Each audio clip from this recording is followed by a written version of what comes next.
Hey, what's up, everyone? It's Zach from the ZAP podcast. I have always wanted to start a podcast, but I never knew where to start or where to even begin. And then I stumbled across the Anchor app. I love the Anchor app because it's completely free and it has all the editing and uploading capabilities that you need right from your phone. So it's super easy and super user friendly. If you've always wanted to start a podcast, go download the free Anchor app or go to anchor.fm to get started. All right, let's get on to the episode.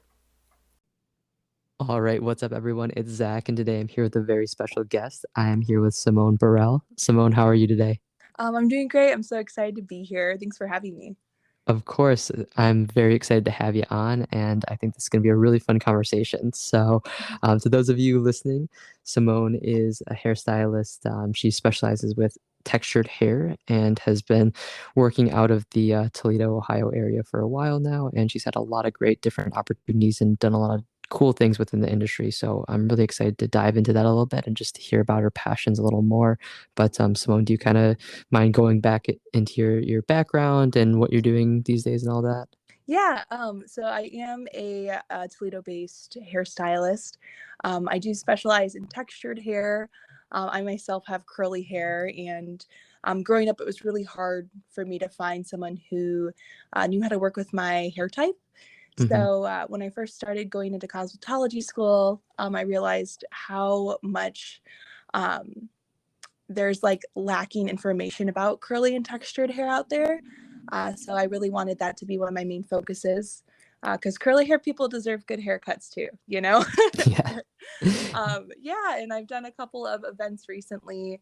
Earlier this year, I went to New York Fashion Week to do hair for the runways. And then in July, I went to Miami Swim Week to do some hair for that as well. So yeah, I kind of go back and forth. I love the design aspect of hair, and also just working with my clients in the salon. So, I love that. And yeah, I mean, I think it's one of those things that maybe we don't realize it unless we have an experience or we speak to someone that has had experiences with their hair. It's like hair is so different. Like it's not the same amongst people and it's so different. And it can be disheartening, it could be sad, it could be frustrating if you can't find someone who can work with your specific hair texture. yeah, 100%. One thing I always tell people is hair is almost like the crown you don't get to take off, right? So, Yeah. like with makeup, you can take off your makeup at the end of the day. If you don't like your makeup, you can take it off, redo it. Hmm. But with your hair, I mean, you can always fix it, but you don't really get to take it off at the end of the night if you don't like it. So, finding someone that you really trust and feel comfortable with in the salon, and yeah, it's like really important for sure. It is, and so I've just a little bit about myself. I have pretty much always went to the same person to get my hair cut. It's Mhm. a family friend. Like her mom cut my hair, and then her daughter went to cosmetology school and became a hairdresser, owned a salon and stuff. So she started cutting my hair, and then she went away from like men's cuts. So then like she taught one of the other people at the salon like how to cut my hair. So it's Mhm. really been like the same kind of group of people cutting my hair, and probably like a year or Mhm. like a year and a half ago, um, one of my appointments for a haircut fell through, so I had to go to like a random local salon, or I think it was like a chain salon or whatever, Mhm. and get a haircut because I was like starting a new job or something. So I wanted to actually look somewhat presentable. Yeah. So I go to get my haircut, and the lady, I'm meeting her for the first time. I think she might have cut, some of my parents' hair or something in the past, but I was like, okay, this is like the text that they told me to like ask for like to Mhm. how to get it cut and everything, and here's like a picture of me with the haircut. Can you do this? And she's like, oh yeah, yeah, no worries. And then like halfway through the haircut, she's like, oh, this isn't good. Oh And I was like, no. what? And she's just like, yeah, this is rough. And I'm like, what? And she's Oh. like, i've never I've never cut hair like yours before. And I was like, oh, well, that, I mean, one, that's kind of like, I Mm. don't know, just being told that is kind of like weird in the Oh my god, moment. especially Like, like in the middle of the yeah, experience. it's like Like kind of way like to make the scary. anxiety, just skyrocket Exactly. a little bit. Exactly. Like the anxiety was through the roofs, and like I said, I think it was for starting a job or something. So I was Yeah. like, I want to look good for my first day and stuff. And just all these like thoughts were going through my head. But then I kind of realized like, yeah, I guess, maybe my hair texture is a little different than maybe her typical clientele, for example. And it's like something that I never really thought about until I had that experience. And Mhm. long story short, it ended up being okay. Like it wasn't my favorite haircut that I've had, but it was presentable enough, and Yeah. it all worked out. And I'm not upset or anything at the individual or anything. It was just a learning experience. But I think like that was a moment where it really came to perspective to me, where it's like my hair is like a part of me, and I want it to look a certain way, and I want Mhm. to work with someone who can kind of like come from that perspective of understanding that and like help me achieve that like look that I want. Yeah, yeah. I've had that experience too where Yeah. I go in somewhere like in the past before I went to school for hair and they say they know how to do curly hair and you sit there and you're watching it and then there's just a moment when they're like, "Oh, this is weird," or like, "Oh, I don't really Yeah. know how to do that." And your heart just sinks. It's definitely not, the best feeling. Right. Um and yeah, it's so important to find someone that you feel really comfortable with. And I think too, a big thing with being a hairstylist is sometimes declining, right? So Yeah. if you don't know how to do something or if you're not confident, I think people would way more respect you if you, admitted to that and then like guided them in a place or to someone who, has a little bit more confidence in it. So sometimes like turning down someone when you know you're not the best at that specific thing, um, I think you can gain a little bit more respect by doing that sometimes instead of kind of winging it, because winging it is not the best feeling either. Right. No, I mean, I think that's a really, really good point of like being open and okay with declining things. I know that especially I can imagine starting out, like you need the business, you want to build up your clientele and stuff, but it's like if you go and wing it, you might be creating a bad experience that might hurt you more than, just that one, payment worth of a haircut's gonna benefit you. So I think like, yeah, having that awareness to decline if you don't feel comfortable. Mhm. And even like if you're like, oh, I'm not too comfortable cutting like this textured hair, but I'm really comfortable with this, like I'm sure you could probably find someone, another hairstylist that you could kind of work with that like maybe they specialize in something that you don't, but you specialize in something they don't. So it's kind of like you can help out each other by like referring each other. Oh, 100%. Yeah. Like, for me, I don't do perms. I Okay. just am not very passionate about perms. I know there's people out there that love doing them, but for me, it's just not something I'm super excited about. But my coworker Mari, she's amazing at perms. So if I do have someone, that comes to me that wants that, I will usually direct them over to my coworker Mari. So yeah, it's definitely it's important to know your strengths and your weaknesses, I think, in any career, and Yeah. yeah, yeah. Awesome. And, getting into your career of being a hairstylist, what really sparked that passion or that, love for doing it? Yeah, that's a really good question. So I feel like it's always kind of been around me. So when I was younger, I loved like Bratz dolls, and Okay. there was this specific Bratz doll where it was like just the head of the Bratz doll was like probably like 4 or 5 times bigger than the regular Bratz doll Okay. head. And you could like braid their hair and you could like add color to it. And I remember having one of those and I would just be so fascinated with it for hours. And I would just do different styles. And I used to cut my Barbie doll's hair and my mom would get so mad at me. She's like, "I just bought that for your birthday and now she's bald." I'm like, "She looks pretty, mom." So yeah, I kind of started there and throughout high school and I want to say middle school, anytime there were dances or proms or homecomings, I would always offer to do my friends' makeup and hair. I would do their eyebrows. And it was kind of just like a little hobby that I really enjoyed doing. And I really liked the creativity behind it too. So, yeah. And then after that, I actually decided to go to college for one semester. Okay. And um, I honestly would not be able to tell you why I went. I just kind of felt the pressure, I think, of everyone Mm. around me to go. And not by my parents, but just by society, Yeah. After you graduate, it's like, okay, go to college. And then after you graduate college, you get married kind of thing. Right. And I remember walking in the first day and I was like, oh my gosh, what am I doing here? Like, I was just not passionate about any of the topics. And It took me a second, throughout the first semester. I was kind of just showing up to class and um, not feeling passionate or driven to study or anything. And I sat down and I just wrote a list of things that I really enjoy doing.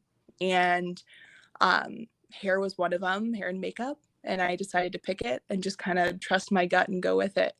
And yeah, it's brought me here now. So yeah. Yeah, I mean, I think that that's a really good message that like it's not necessarily always your family or your friends or even yourself that have expectations, but it's societal norms, and then we'll say norms with air quotes, right? Like that's Mhm. what we're told we're supposed to do or how we should be or whatever. But it's like not for you, it's not for you. And I mean, as someone that I got my bachelor's, I got my master's, like I spent a lot of time and invested a lot in my education. But I mean, I at the same time I realized like, it's not the end all be all, right? There's so many different options to pursue and things. And I'm really glad that you had that moment where you're like, let me think about what I actually do love Mhm. and how can I start doing that and work towards it.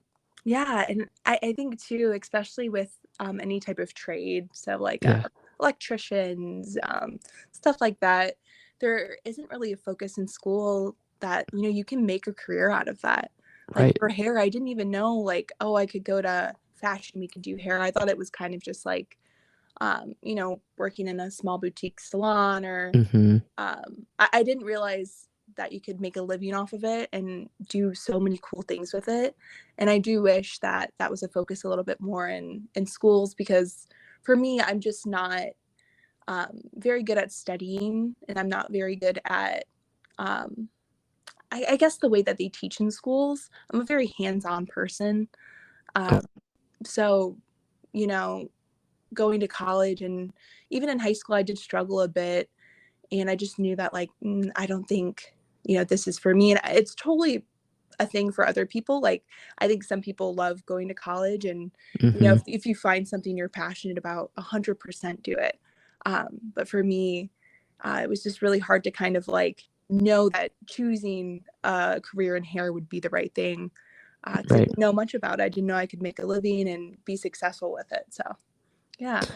Yeah, and it sounds like when you made that decision to kind of like pursue a career in hair and as a hairstylist, it was kind of like honestly taking a big risk, right? Like it was a lot of unknown and like, oh my gosh, what's gonna come out of this? Like I just know I really love it and enjoy it, but I don't really know what I can do with it fully or like how I can make it a career.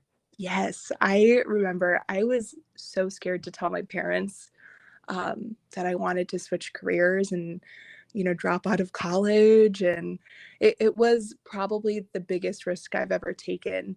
And what I've realized in life, when you get that weird gut feeling of like, "Oh, I think I should just do it, but I'm really scared," usually those moments are like leading to the best moments in life.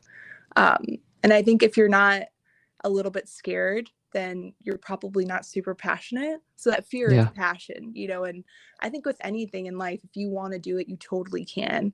But yeah, it was definitely a huge risk that I took. And one thing I did was I found someone that I knew did hair, and I sat with them and had lunch. And she told me, about kind of the path that she took with hair and having that person to kind of go to as like a mentor really helps me out a lot.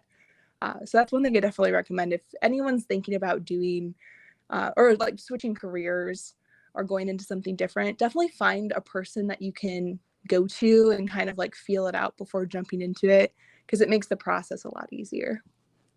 Yeah, I think that's really good advice of like finding that mentor, even if it's not a mentor, but just like someone that you can have a conversation with to get to know maybe the field that you want to get into or the industry or even like the company or the brand that you want to be a part of. Like I think that that can be really, really beneficial to have those conversations. But I also like what Simone was saying about just like that gut feeling, right? Like I think we've all experienced just those gut feelings that she mentioned and we've all heard the expression of like go with your gut, like always trust your gut. But that doesn't necessarily always make it easy to do, right? It's still very scary and a lot of unknowns, but I think it's like we have to listen to those because I don't know, maybe it's because I'm getting older, but like I've adopted the mindset of like life's too short to like be afraid or to not take risks, like obviously within reason and stuff, but like, Mhm. just put yourself out there and don't be afraid of like what could be, because you don't want to like look back in life and be like, oh, I should have, tried that, or I should have done Mhm. that instead. Yeah, 100%. I think the risk is so much better. The outcome Hmm. of a risk would be so much better than, you know, sitting with that feeling of regret of not following that, because you'll always wonder, right? Exactly. And Yeah. one thing I realized too is like passion goes really far. If you're passionate about something, you will be successful. It might not be immediate success. It might take a couple of years, but if you really are passionate and have love for something, it shows through in the work that you do, and people are attracted to that. So whether it's like you want to be an electrician or like you want to do podcasts, Yeah. and I can tell you're passionate about it, and yeah, that passion just goes really far. You can tell in people's work when they really do care about what they're doing. So definitely trust your gut, go for it.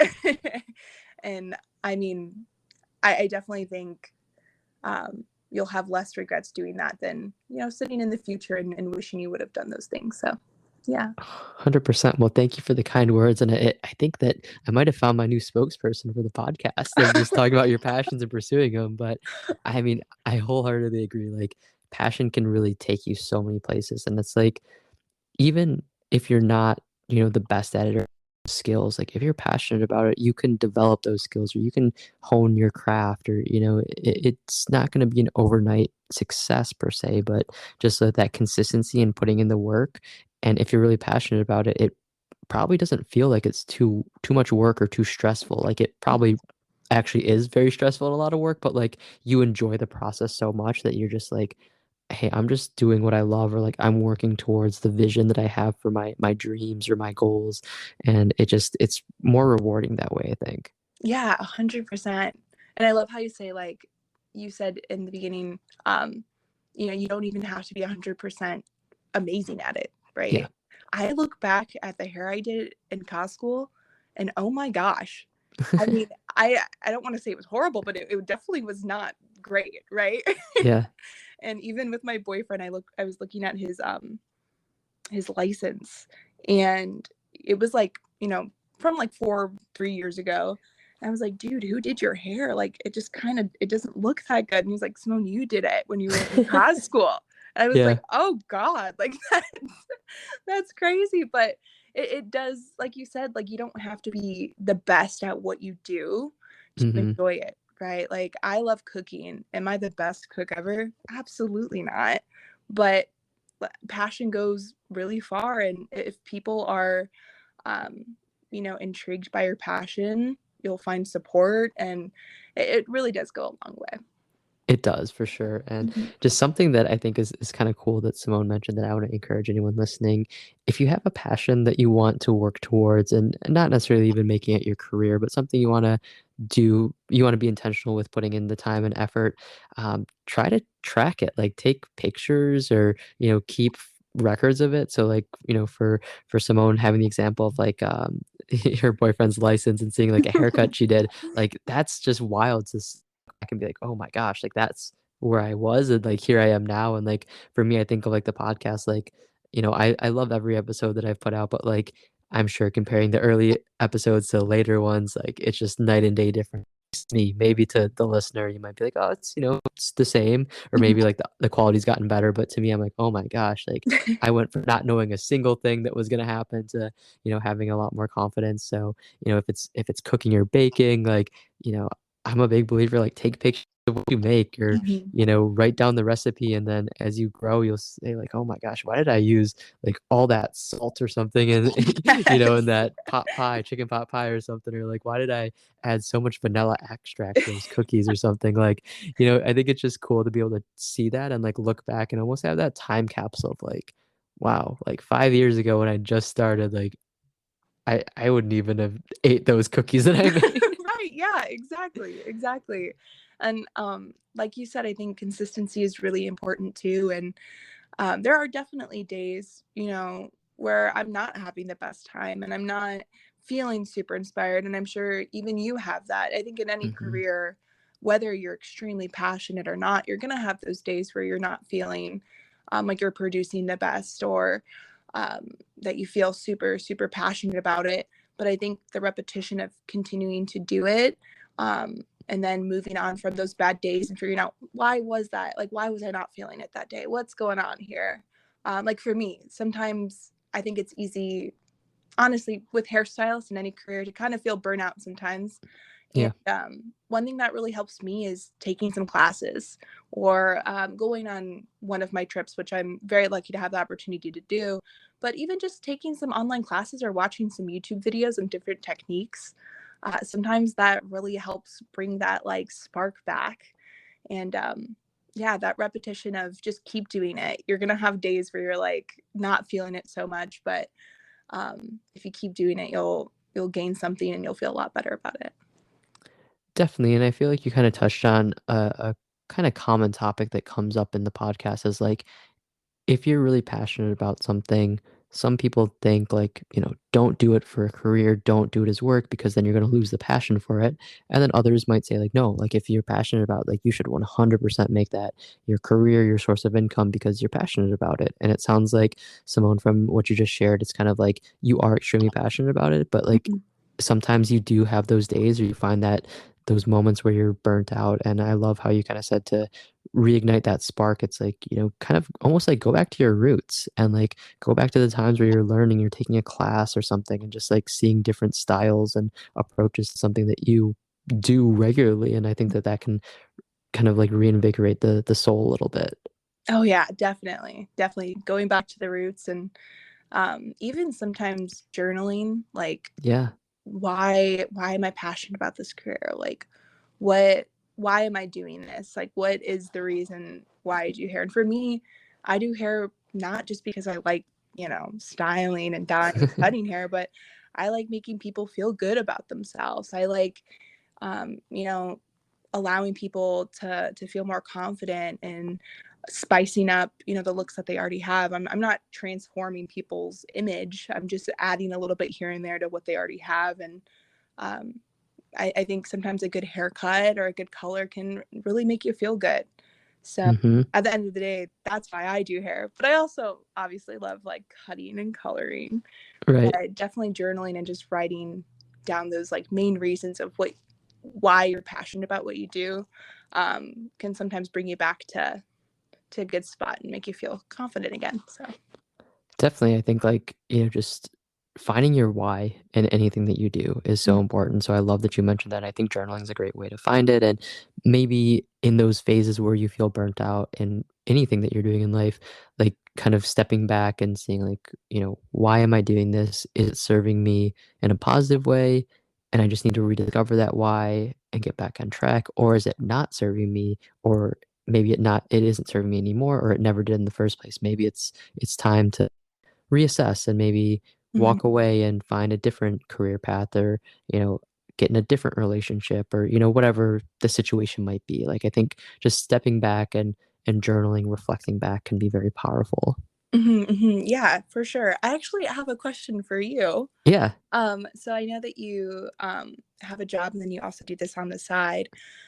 What like inspired you to start podcasting, and what made you kind of take that jump into doing this? And now you have like 78 or 79 episodes. Like that's Yeah. so cool.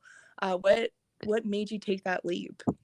Yeah. So, for me, whenever people ask me, because obviously my podcast is about passions, people say like, "What's your passion?" or "What are your passions?" Yeah. One of my biggest, and this has been the case for me, is just human connection. Yeah. I have always been super passionate about it. I've always been a pretty extroverted, energetic kid growing up. That didn't change in high school or college or anything. I'd always, love going to new places, meeting new people, things like that. I will go to a restaurant and like ask the waiter or waitress like what their favorite food on the menu is, or like Yeah. I'll talk to random people in the elevator. That's just who I am. Mhm. So having the passion for human connection, I was like, what how can I do that? Or like what kind of career could that be? And I was a little unsure for a while. And I mean, to be honest, I still am a bit, but that was kind of what it sparked with. And then when things started shutting down with the pandemic, I just found myself having a lot more free time Mhm. where I would just say like, let's call up a friend. Maybe it's a friend that I talk to regularly, but let's have a phone call or a FaceTime and let's actually converse. Or maybe, I haven't talked to one of my close friends from high school in years. Let's just reach out, let's call them out of the blue and see how they're doing, check in and stuff. So I really started having these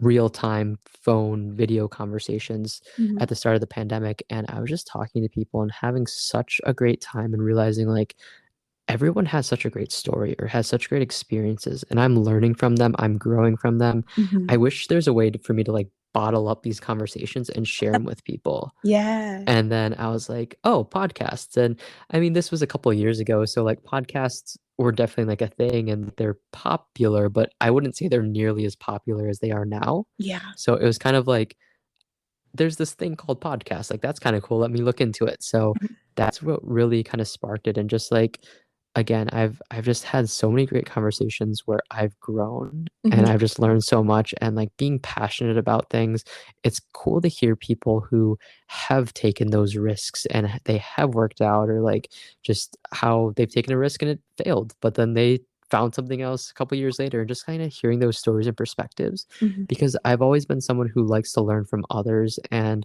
a lot of like documentaries or, interviews or books that I'd read about people, it's like it kind of feels like their life went from like, oh, I was working a dead end job, so I quit, to now I'm, a New York Times bestseller, right? Like you don't Right. really hear all of the in between because it's not glamorous, right? It's not like it doesn't have like the sex appeal, if you will, of, Yeah. you know, overnight success. So talking to people and just more like a human connection level and hearing Mhm. about their journey and how their passions have developed and grown was really, really enticing. And that's what really led me to wanting to start this and take that jump and just say, like, I don't know anything about starting a podcast or Yeah. audio or anything, but let's do it. Yeah. That is so awesome. I love that. That's amazing. I think Thank too, you. like it's just cool because like you said, everyone has um a reason, a little bit of why, they jumped into a career, why they decided to Hmm. change paths. And you're so right, a lot of people don't talk about the in between. The Yeah. A lot of people don't have overnight success. It's usually years and years of work. And even for me, like I wanted to do fashion and work in the fashion industry ever since I was in college school. And it's taken me, I've been doing this for almost, I want to say like 5 years now.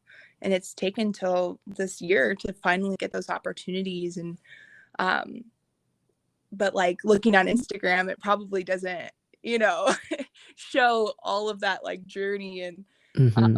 story behind, how long it takes to really get to something and get to your goal, like a podcast would. So I think it's really cool that you cover all of it.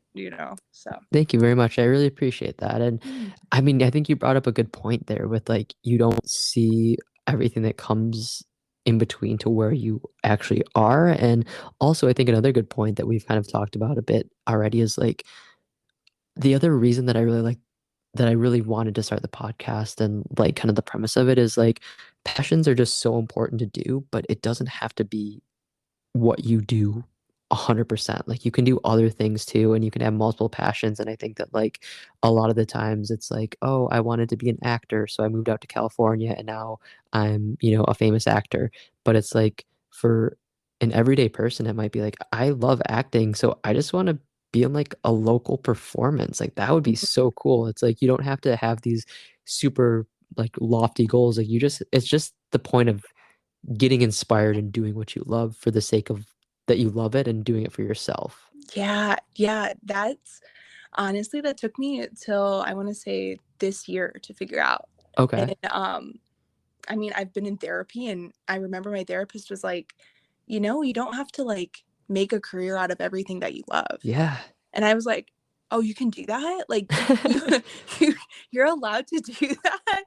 Yeah. Like for me, I really love cooking. And there was a moment of time, to be honest, where I was like, should I go to culinary school? Like, should I um, stop doing hair and, go to France and go to pastry school? And obviously that sounds awesome. Sounds really Yeah. cool.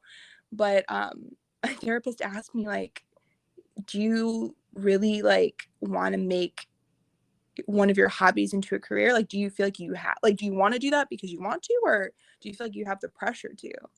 And it was definitely the pressure. I think Yeah. society has this pressure of like, you have to be, um, I don't want to say like you don't have to be passionate about what you do, but with hobbies and stuff, it's okay to have, a job and then a hobby that you also really enjoy. And you don't have to necessarily make an entire career out of a hobby. You can still enjoy Hmm. it and do a few things here and there, as long as it fuels that passion. So yeah, Exactly. it And took I me a long mean, time to figure that out. yeah, for sure. I think it takes us all quite a while to figure that out and just to understand those things. And it's interesting because I know you're kind of saying like with society, like there's not necessarily like a pressure to like be passionate about what you do, but all right, we're back. Sorry about the technical difficulties. It's happened maybe once or twice, but to anyone listening, you probably haven't been able to notice it because usually it's like a quick fix and I can just jump back in and we re-record again and just add it together. But Simone and I were just chatting, and with the mini heart attacks we both suffered from just this technical difficulty we just went through, we're not quite sure where we left off. So we're just gonna kind of restart and we're gonna reset where we last remember talking. So apologies if there's some weird transitions in this episode. But what we know we were talking about pretty recently was just the idea of like having all these different passions and being okay with the fact that it's like it doesn't have to be what you do 100%, or it doesn't have to be like your whole career or source of income or whatever way you want to take that. And I think for me, I think this is actually what I was talking about. For the longest time, I thought like my job had to be my livelihood. It had to be what made me happy. It had to be when I wake up in the morning, I'm so excited to go to work, all those things. And because I had those expectations, it felt like the job I had or was doing at that time just wasn't right or wasn't fulfilling. And I think that as I've grown older, it's become kind of like, for me at least at this stage of my life, my job is a way that helps me, live my life and pay my bills. Mhm. But as long as it gives me the time to do the things I'm passionate about, that's okay. Like, I don't have to be super passionate about my job at this stage of my life, as long as I can really dive into those passions, like this podcast or anything else that I really care about. Like, that's what matters to me, I think, at the end of the day. Yeah, I actually my therapist, she was talking about how you don't have to be completely obsessed with what you do. And I think a Hmm. little bit of passion is important for sure. Like with hair, I'm lucky enough to be very passionate about it. Yeah. But I used to like work at Target, and was that like my end goal? No, but it allowed me to make money to do things that I really did enjoy doing. So I think, as long as you're in a career or have a job that allows you to explore those passions, Hmm. or like, I don't know, it's okay to have a job like a 9 to 5 where you make money and you're a little bit passionate but you're not super like obsessed with it, but it allows you to do the things that you really are passionate about at the end of the day. Exactly. So yeah, I think that's one thing I've realized as I've gotten older too, is um, like having a career you really enjoy is super important. But I was also kind of in the same spot where I was just dedicating so much time to my career. I Hmm. wasn't allowing myself to like explore any of my other interests. And Yeah. it did, I don't know like what the term would be, but I guess I felt a little burnt out. Yeah. Um, so I started cooking and I started playing tennis, which I'm Okay. awful at tennis, but I think it's really fun, Yeah. and just setting aside some of that time to, hang out with friends, do those kinds of activities, and find your other little hobbies and passions within your life. Um, I think it makes going back to work and going back to your main career a little more exciting because you have stuff to talk about, and it makes it more refreshing. So, Yeah, exactly. Like finding those other passions. And I love how you mentioned tennis, where it's like it's not something that you're really good at or anything, and maybe you have zero desire to ever be good at it, but it's yeah. fun. You enjoy it. So that's all that matters. And I know that Simone, you've mentioned um how you're passionate about cooking and everything. Has that been something that you've always been passionate about, or is that kind of like a newer passion for you? So we're gonna get a little deep here. Okay. I actually, this past, I want to say maybe 2 years, um, I was in recovery for an eating disorder, and my Mm. relationship with food was actually like not very healthy. I hated food. I hated the thought of cooking food. Um, and I just, it wasn't something I was passionate about at all. I actually hated it. And I went through recovery, and I'm a lot better now for sure. And going through my journey, I really just enjoyed making things look really pretty with food. It made me more excited to eat it. It made me Yeah. more, I don't know, it made me feel more comfortable with eating. And I think like it honestly started blooming after I got treatment for my eating disorder, because I was no longer fighting against the food, I was working with it. And I really found a love for creating tasty things. I mean, I feel like cooking is really fun because it's art you get to eat. I mean, Yeah. it's kind of the best type of art, right? Yes. So, yeah, that's kind of actually how I found my passion in it. And through the pandemic, I also kind of found myself having some extra time on my hands, and I would watch the Great British Bake Off, Yeah. and Yep. I'd be like, you know what? I need to make a cake today. And I would just sit and make cakes and different baked goods. And now it's kind of adventured out into more cooking instead of baking. But yeah, that's how I kind of got into cooking. So yeah.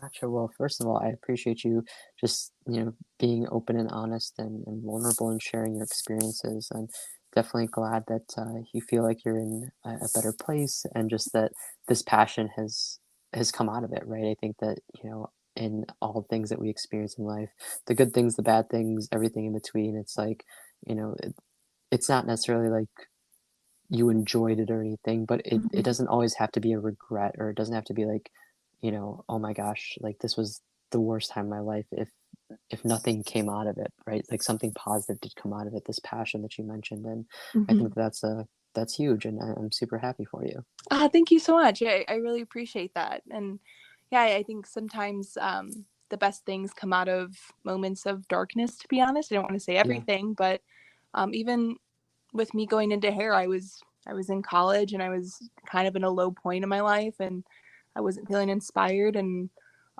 if I didn't have that moment, I wouldn't be doing hair. And same with cooking. I wouldn't be cooking if I didn't go through those moments. So yeah, um, yeah, I think there's good things out of every negative situation, even exactly.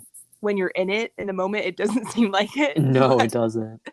but at the end of the day, I think with most things you can look back, and as tough as it was, we all learn something from mistakes that we Mhm. make or experiences that we go through. And um, I think it's up to us whether we want to take those things and make something good out of it, or um, sit with it and kind of let it consume us. And um, I'm happy that I've been able to take my experiences and make them into something positive. And I also just love sharing with people, and I love cooking with people. So um, being able to, share my foods, and Mhm. it all goes back to making people happy. And that's what I Yeah, really love doing. That's my passion. So I love that, and I have to ask now, do you have, like, a go-to or favorite, food to make? oh, that is such a hard question. I Yeah. will say my favorite cuisine is probably just Asian food in Okay, general. So that goes from like Thai food to Vietnamese, Korean food. They all kind of, I just like the way that they use flavor. So, okay. like with Korean food, they use a lot of spice. So you get a Yeah, lot of pepper flakes, a lot of heat. Um, really love that. And then you get like a mix of like umami-ness and sourness from like kimchi dishes and stuff like that. And with Thai cuisine, you have a little bit more sweet and sour kind of balancing out a lot. There's not a lot of like there is definitely spice in Thai cuisine, but it's not the same as Korean food. And then you right. get your Vietnamese food, and then Japanese food is a little bit lighter. There's not a lot of super spicy Japanese dishes. They kind of let their ingredients talk for themselves. Yeah, So yeah, I think just Asian cuisine in general is my okay, favorite. So yeah. okay. Very good option, very good choice. I will say I'm getting pretty hungry now having this conversation. Oh man. all those sound so good. But no, in all seriousness, I think it's you brought up some really good points with just kind of like the journey of life and just that, you know, in the moment things are not easy. They're very tough, and it sucks when you're in the middle of those moments, but just kind of keeping on and just continuing to go on and do your best, and kind of like we talked about earlier, just that consistency every day and everything with what you're doing. I think over time things usually do get better, and looking back you'll be able to say like, okay, I'm not happy I went through that, and I don't think other people are happy that I went through those tough times, but I Mhm. learned, I grew from it, and it's something about my journey that I wouldn't necessarily change because something good came out of it. Yeah, 100%, definitely. Yeah, definitely. So, you know, between hair and food, it sounds or cooking sounds like the two big passions that you have. Mhm. Is there anything else that is like a budding passion? I know you mentioned like tennis too, but is that one, or is there any other like big passions you have? I will say, yeah, tennis. And I don't Okay. know what happened. I think I Yeah. was just like, my boyfriend, he really likes disc golf. And Okay. there's a course around town where they have disc golf and then they have tennis courts right next to Okay. it. And I would go disc golf with him. I wouldn't disc golf. I'm not good at it. I will say that. But I like to watch him disc golf. Yeah. And I was watching people play tennis, and I was like, that seems really fun. Um, and then, the Olympics and stuff, there's tennis with that. And Yep. I just got really inspired by Naomi Osaka. Yeah. She is amazing, and I really love her story. Mm-hmm. And I was like, you know what? Like, I'm interested. I don't want to be like Naomi Osaka or Serena Williams. I don't have any wanting to go that far with it. But I signed up for some classes, and it's just been fun to kind of do something that's like completely out of my comfort zone. Like, I am not a Yeah. sports person whatsoever. Like, in high school I was a drama club and like marching band person. Okay. So like I would never imagine myself playing a sport like tennis, but I just decided to kind of go with it. And um, I will say I haven't practiced in a minute just because life's been a little crazy. But in the beginning of summer, I was going almost every day at like 9 o'clock in the morning and just practicing by myself and hitting against the tennis boards that they have. And Yeah. um, I don't know, it was just nice. It kind of got my mind off of things, and I like playing with my boyfriend and some of my friends. And yeah, it's definitely opened up this like different part of myself, like more competitive part of myself that Yeah. I didn't know was in there. So I love that. That's so awesome. I think that's a good like reminder to, step out of your comfort zone. And, we've been talking obviously a lot about passions, of course, and it's the point of the podcast, but it's like, sometimes people might say like, I don't know what I'm passionate about, or like, how do you know, like, how do you find a passion? And I think like this is a good example of like, just don't be afraid to step out of your comfort zone and try new things, because like you never know, like you said, you probably never would have guessed like a sport would be something that you find a passion for, but it's like Mhm. you don't know until you try it. And like if you try 50 things and none of them click with you, that doesn't mean like that was a failed experience or anything. It just means you're getting one step closer to what is a passion for you. Yeah, definitely. And I feel like I've tried a couple of things that um I thought were passions, and then I did them and I was like, I actually don't enjoy this. Like Yeah. one of them, I went through this moment where I loved like, well, I tried to love going to the gym, or Okay. I took these water cycling classes, which is Okay. essentially just like it's like just literally like cycling in water, and the Yeah. resistance is supposed to be really good. And I showed up and I was like, you know what? Like, this might be fun. Let me try. And I was doing it and I was like, I don't like this. And like, Yeah. it's okay to try multiple different things, and some things you're not going to like. And that's totally fine. Like you said, you're one step closer to finding that thing that, does bring a little bit of joy to your life. So, yeah. Exactly. I totally agree. And another thing that Simone said that, just stuck out that I want to emphasize is like, she mentioned, how over the summer, like at the start of summer, she would go and just like practice tennis by herself and stuff. And I think that that's a good reminder that's like, while it's nice to do like social activities and stuff, like finding a passion that you can do like by yourself it can be really cool, and it can be really rewarding. And I think that as humans, sometimes we feel a little like awkward or uncomfortable about like going to like lunch by ourselves or like Mhm. going to a movie by ourselves or like an event. But like finding a passion that you can really just do on your own and then also bring in like your loved ones and friends and stuff, like that can be really cool. So like don't be afraid or don't think it's like weird to go do things on your own, and discover passions that way too. Yeah, I remember the first couple of times I went to the tennis courts. And like I said, I am not that good at tennis. Like it's a work in progress for sure. But I would be hitting and I'm just like, this is embarrassing. Like these balls are bouncing back and I just swing and miss them. And people are Yeah. probably like, oh my gosh, what is this girl doing? But I don't know, like one moment I that I felt like that I looked around the tennis court. People are so focused in on themselves.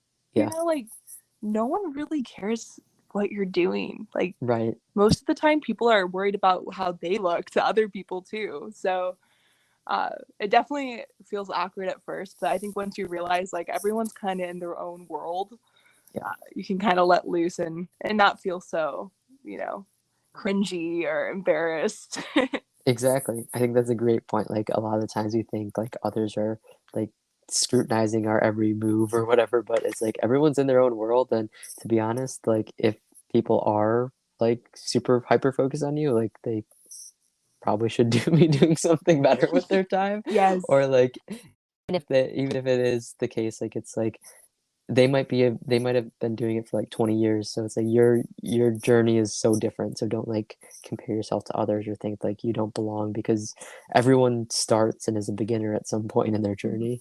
Yeah. And one really hard thing for me is when I start things, for some reason in my brain, I'm like, oh, I have to be the best at this. Like Yep. I did have moments of playing tennis where like people around me, you could tell they've been playing for years.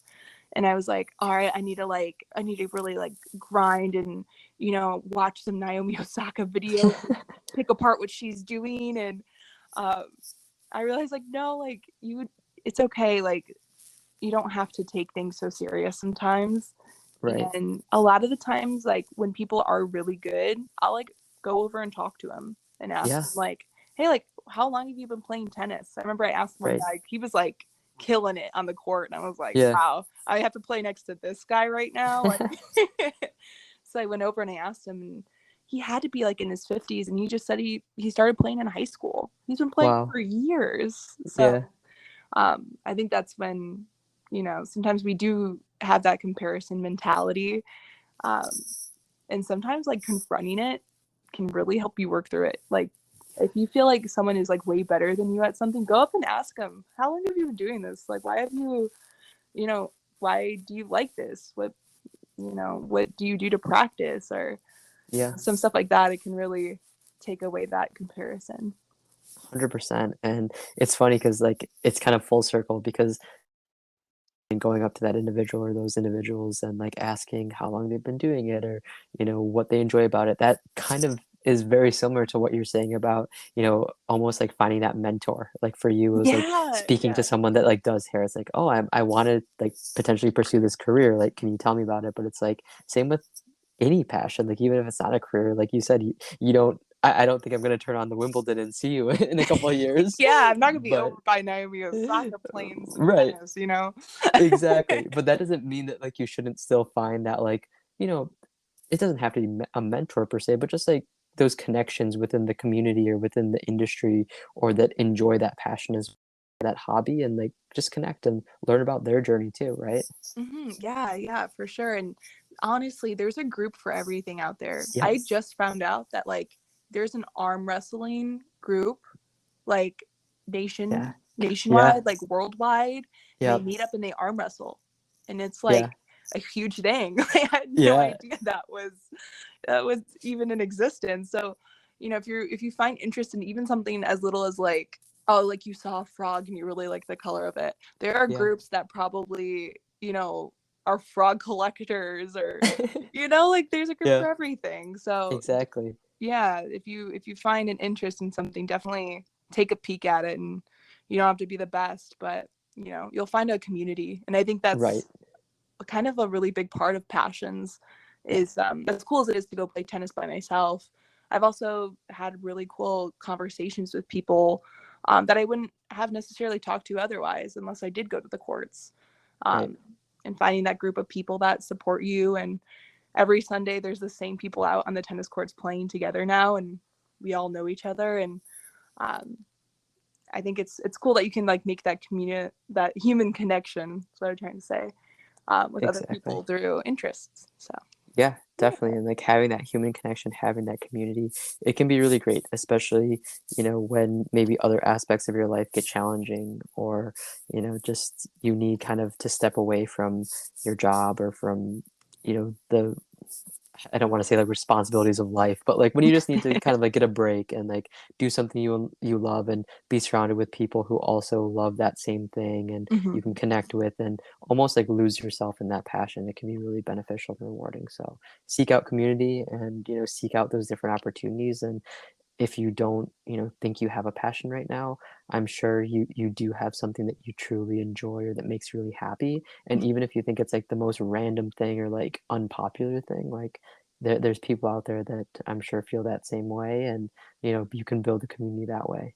Hmm. Yeah, definitely. Even with like TV shows, like I Yeah. know the Game of Thrones community is massive.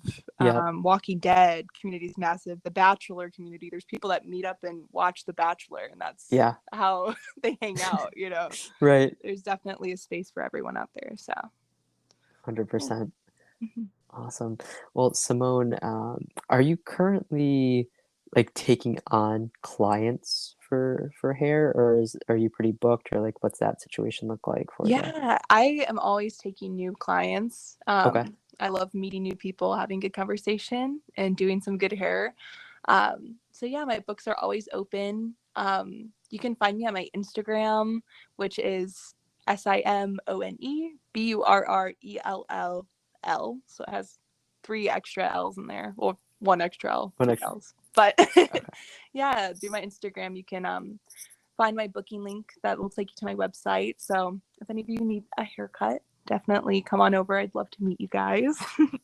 Okay, perfect. Well, it's awesome to know that you're taking on clients, and to anyone listening, if you're in this general area, definitely, I think Simone's someone that you should check out. And even if like you're not, but you just want to follow along in her journey, or just ask her for tennis updates in like a month from now, definitely, I would encourage you to check out her Instagram and just connect with her that way. Let her know that you heard her on the podcast. If you have questions, I mean, like we've talked about, finding someone in a field that is doing the work that you might be considering. If you're listening to this and you're like, wow, I've always wanted to be a hairstylist or something, Simone could be a perfect person to reach out to and say like, hey, do you have a half hour or something to talk and see, look, can I hear about your experience, your journey? So definitely reach out and follow her on Instagram or connect with her there. I'll put it in the description of the episode too, so you can just go down there to find it as well. Awesome. Thank you so much. I appreciate Yeah, that. of course, of course. And as we're wrapping things up, is there any like last words or thoughts or message that you want to share to anyone that's listening? Yeah, take that leap, guys. If you have something you want to do, just do it. It might seem scary. You might not have everything figured out, but you'll figure it out. Take that jump. Trust your gut, because we don't want to regret it in the future. So believe in yourself. Take that leap of faith, and it'll lead you to the places you want to end up. So yeah. I love that. And I know that when you're in those moments, it can be tough to believe in yourself, or you might feel like others might not believe in you or think it's realistic or feasible or whatever. But I'm sure I can speak for Simone when I say this. There's at least two people in this world, the two of us, who believe in you and know that you can accomplish things if you put your mind to it and put yourself out there. And like we both said, that passion can take you very far and can do wonders for you. So if you're doubting it or you're doubting yourself, that's okay. That's normal. But just know that there are people, probably a lot more people than just the two of us, that believe in you. So, just know that you can do it. And I also encourage you to take that jump and just go for it. You never know what could happen, and you don't want to have those, what if or regret moments later in the future. Yes, do it, guys. We're here for you. Yes, We'll be your definitely. cheerleaders. Exactly. We definitely will. So yeah, reach out to us if you need that encouragement or that spark to go. But we believe in you. We're cheering you on, and Simone, I'm certainly cheering you on in your journey, and I'm excited to hear about all the events that you'll be doing for the rest of this year, next year, and the years to come. I know that this is kind of just the beginning for you. I know you're going to be doing a lot of great things within the industry and really making such a positive impact on many people's lives. Because, like we said, our hair is something that you might think of it as just a haircut, but it's something that can really transform, our mindsets, our confidence, just our lives in ways that you don't always see. So I know you're going to continue to do great work, and I'm excited to follow you along on your journey. Thank you so much. I really appreciate that. And same Yeah, to you. I thank you. can't wait to see your podcast grow even more. I love listening to them while I'm driving. So, yeah, if you guys need anything to listen to, he has a bunch of episodes. Definitely take a peek. But yeah, I can't Perfect. wait to see how much you grow. And I really think you're spreading a lot of knowledge and love through what you're doing. So definitely keep up the good work. I'm super excited to see what the future has for you. Well, thank you so much. I really appreciate all those kind words, and I'm sure we'll definitely be keeping in touch. But thank you again for coming on and for taking the time to share your story and your passions. And we'll be talking soon. All right, sounds good. Have a good night, All right. everybody.